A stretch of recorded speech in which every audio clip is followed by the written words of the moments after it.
Selamat pagi, perkenalkan nama saya Gede Bisman Tawijaya, NPM 18310059. Kali ini saya akan menjelaskan tentang anatomi kranium sebagai tugas praktikum anatomi pertemuan 1. Tengkorak ini terdiri atas 8 tulang kepala dan 14 tulang wajah. Pada tengkorak juga terdapat 3 tulang kecil di rongga telinga, medial kanan dan kiri, serta tulang hyoid yang menopang dasar lidah. Tulang kepala ini membentuk rangka otak yang membungkus dan melindungi otak, mata, dan telinga. Beberapa di antaranya itu ada os frontale, os parietal. Os parietal ini ada 2, os temporal juga ada 2, dan yang terakhir ada os occipital. Os sphenoid dan os ethmoidale merupakan bagian dasar rangka otak dan mata. Seluruh sendi pada os kranial merupakan sendi yang tidak dapat digerakkan, yang disebut sutura. Kranium ini dibentuk oleh beberapa tulang yang dihubungkan satu sama lain oleh tulang bergerigi yang disebut sutura. Banyaknya 8 buah dan terdiri dari 3 bagian. Yang pertama itu ada bagian kubah kranium.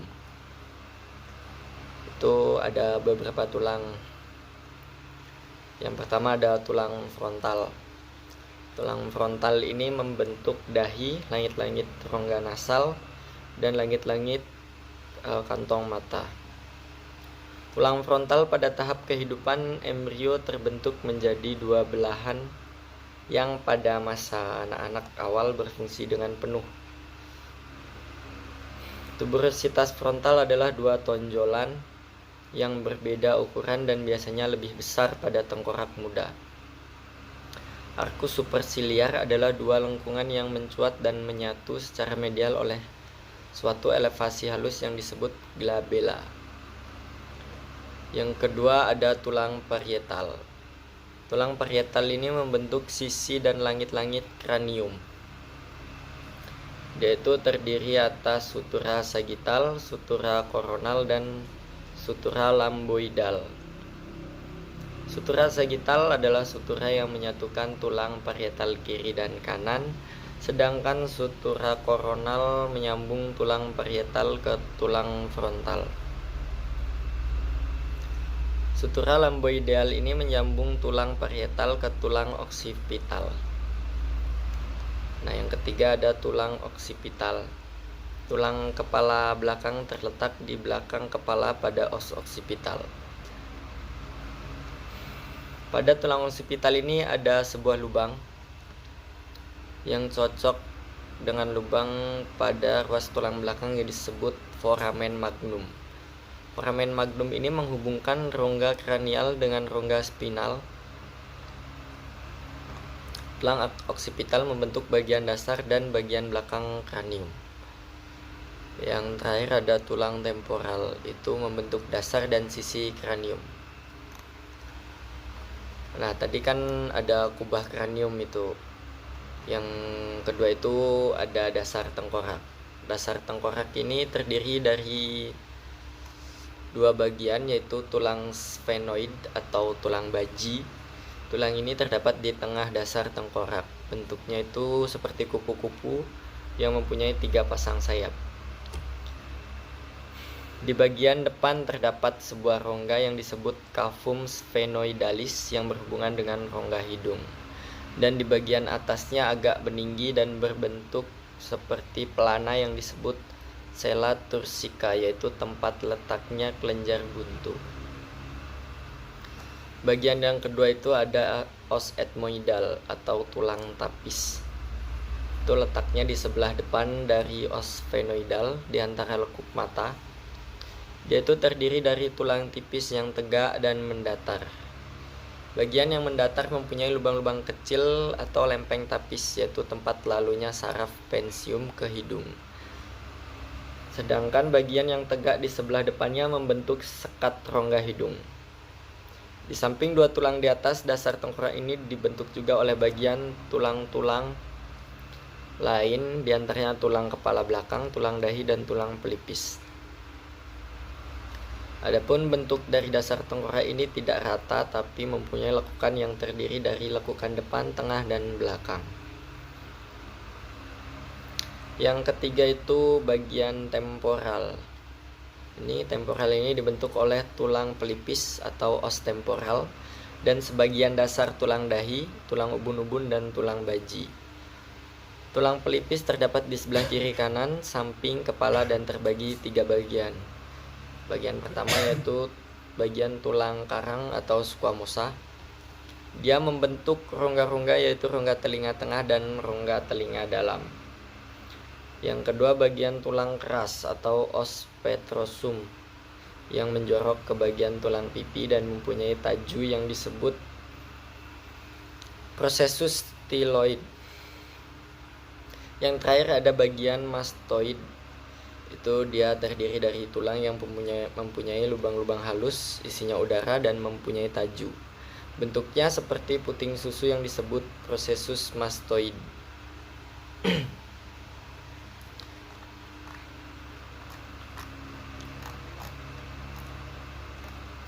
Nah, ada juga bagian facial bones. Tulang facial ini atau tulang wajah terdiri dari 14 tulang. Tulang ini tidak bersentuhan dengan otak karena tulang ini disatukan sutura yang tidak dapat bergerak. Yang pertama itu ada tulang nasal. Dia itu membentuk penyangga hidung dan berartikulasi dengan septum nasal.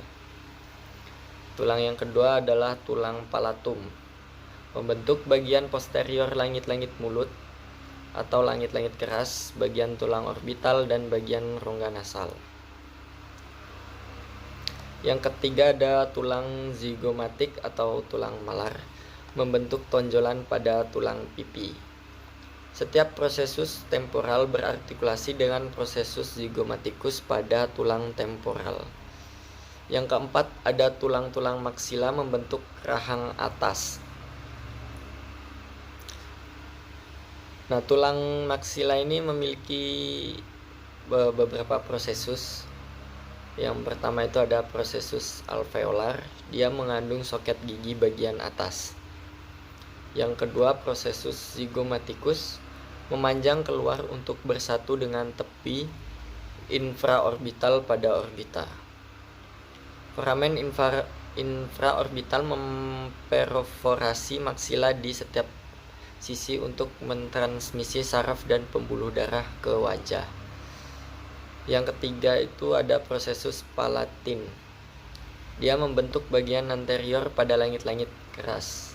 Dan yang terakhir ada sinus maksilar yang kosong sampai ke rongga nasal. Itu merupakan bagian dari sinus pranasal. Yang kelima tadi ada tulang lakrimal, itu ukurannya kecil dan tipis. Dia juga terletak di antara tulang ethmoid dan maksila pada orbita. Tulang lakrimal itu berisi suatu celah untuk lintas ductus lakrimal yang mengalirkan air mata ke rongga nasal. Yang keenam ada tulang vomer, membentuk bagian tengah dan langit-langit keras di antara palatum dan maksila. Yang ketujuh ada concha nasal inferior. Yang kedelapan ada mandibula, yaitu tulang rahang bagian bawah. Bagian mandibula membentuk sendi kondyloid dengan masing-masing os temporale.